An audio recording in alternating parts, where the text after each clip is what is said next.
When I was little, I've always watched movies. I've like every kid I would play, but instead of playing with my toys, I would try to tell stories with them and just grab my parents' camera and just film like what I was narrating.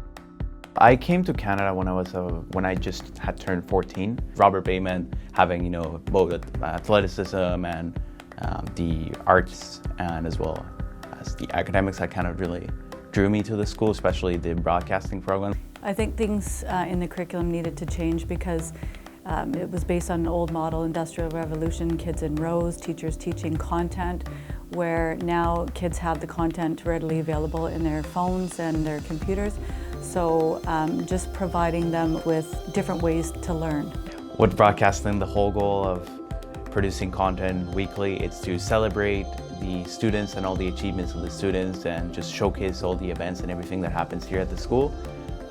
Each student gets to choose a different path in terms of what they want to learn. So Oswaldo, I think, made a really good connection with our art teacher and just was able to find his love of camera and filming.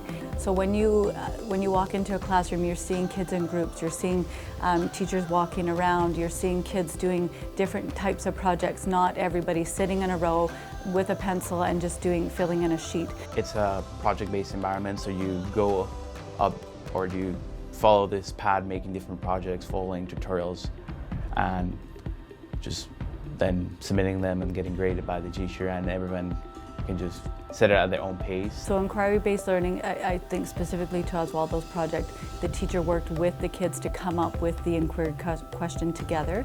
So really letting the students have a voice in what that question is going to be, and then working through it as a group and how they were going to answer it. And in their answer was the art project.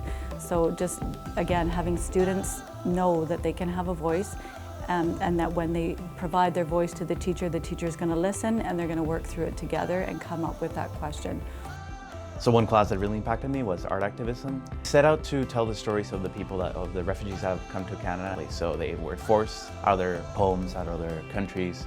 We were trying to showcase that and just to celebrate and kind of just be there for them and know that they had our support.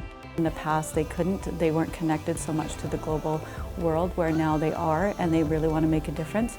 So just giving them the opportunities to be able to do that. The goal with Mixed Classroom was to show us that there's no age to change the world. You don't have to be older to make a mark on the world. You can start helping others at a very young age and making an impact on the world and helping the world be a better place at any time. Lots of teachers are working side by side with students. They're not sort of putting their authority over top of students and saying, no, this is how it has to be. They're being open and listening to what students are offering to them.